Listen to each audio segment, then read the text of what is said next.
भारत से इंग्लैंड कैसे पहुंची शिवाजी की सबसे खास तलवार जगदम्बा। जगदम्बा तलवार छत्रपति शिवाजी महाराज का वाघनख की ब्रिटेन से वापसी की खबरों के बीच उनकी खास तलवार जगदम्बा की चर्चा शुरू हो गई है।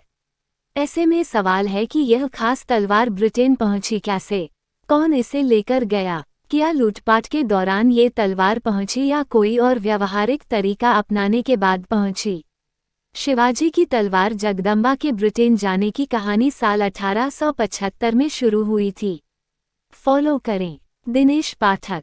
छत्रपति शिवाजी महाराज का वाघनख की ब्रिटेन से वापसी की खबरों के बीच उनकी खास तलवार जगदम्बा की चर्चा शुरू हो गई है। लोगों को उम्मीद है कि मराठा शान की तलवार जगदम्बा भी अब वापस आएगी। ये कब और कैसे आएगी, इसका फैसला ब्रिटेन और भारत सरकार को करना है। चूंकि आज भारत और ब्रिटेन के रिश्ते हर स्तर पर बहुत सहज हैं, ऐसे में इस खास तलवार के आने में बड़ी दिक्कत नहीं आएगी। ब्रिटेन सरकार इसे आसानी से वापस कर देगी। ऐसे में सवाल है कि यह खास तलवार ब्रिटेन पहुंची कैसे, कौन इसे लेकर गया, क्या लूटपाट के दौरान ये तलवार पहुंची या कोई और व्यावहारिक तरीका अपनाने के बाद पहुंची। कहानी साल 1875 से शुरू होती है।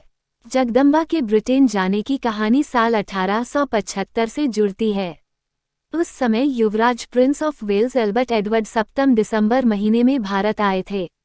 कहा जाता है कि वे पुराने शस्त्रों के शौकीन थे और जहां कहीं भी ऐसे अनूठे शस्त्र मिलते वे अपने पास रखते। उनके आने की सूचना पुख्ता होने के बाद ही अंग्रेज अफसरों ने तब के राजाओं पर पुराने और यूनिक शस्त्र युवराज को भेंट करने का दबाव बनाया गया। तब अंग्रेज इतने प्रभावी हो चुके थे कि उन्हें आसानी से कुछ मना करना किसी राजा के बूते की बात नहीं थी, क्योंकि उस समय ज्यादातर राजघराने अंग्रेजों की कृपा चाहते थे ताकि उनकी शान और शौकत बनी रहे।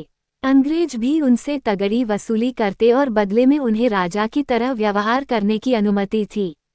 युवराज जहां जहां जाते, रियासतें उन्हें अपने पुरखों के पुराने शस्त्र भेंट करते।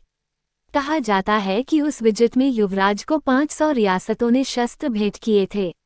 बॉम्बे से कनेक्शन। भ्रमण के दौरान जब बॉम्बे पहुंचे तब उन्हें छत्रपति शिवाजी महाराज की खास तलवार जगदम्बा भेंट की गई।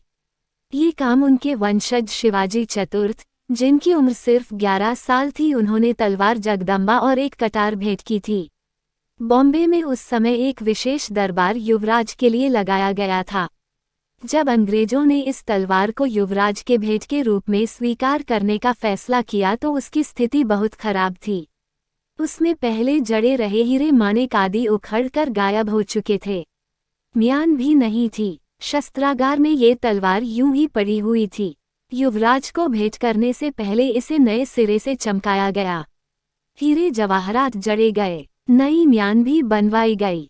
इसे युवराज अपने साथ ब्रिटेन ले गए थे। अब कहाँ है वो तलवार? ये तलवार इस समय ब्रिटेन में रानी विक्टोरिया के सेंट जेम्स पैलेस स्थित उनके निजी संग्रहालय में रखी है। 2 साल पहले इसका रहस्योद्घाटन हुआ। तब से महाराष्ट्र सरकार ने केंद्र के माध्यम से इसकी वापसी के प्रयास शुरू किए। शिवाजी महाराज का जो वाघनख अभी वापस लाया जा रहा है, उसी से शिवाजी महाराज ने अफजल खान को मौत के घाट उतारा था।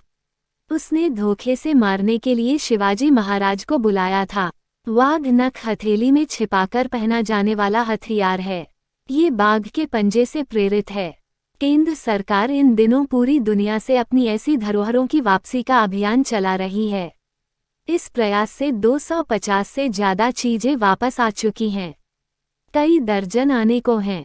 वाघनख भी उसे में से एक है। कौन थे शिवाजी चतुर्थ? शिवाजी चतुर्थ कौन थे, अब इसे भी समझ लेते हैं। छत्रपति शिवाजी महाराज के पुत्र संभाजी महाराज की औरंगजेब ने जब हत्या कर दी तो उनके दूसरे बेटे राजाराम को छत्रपति की उपाधि मिली। संभाजी और राजाराम सौतेले भाई थे। शिवाजी चतुर्थ छत्रपति राजाराम के वंशज थे।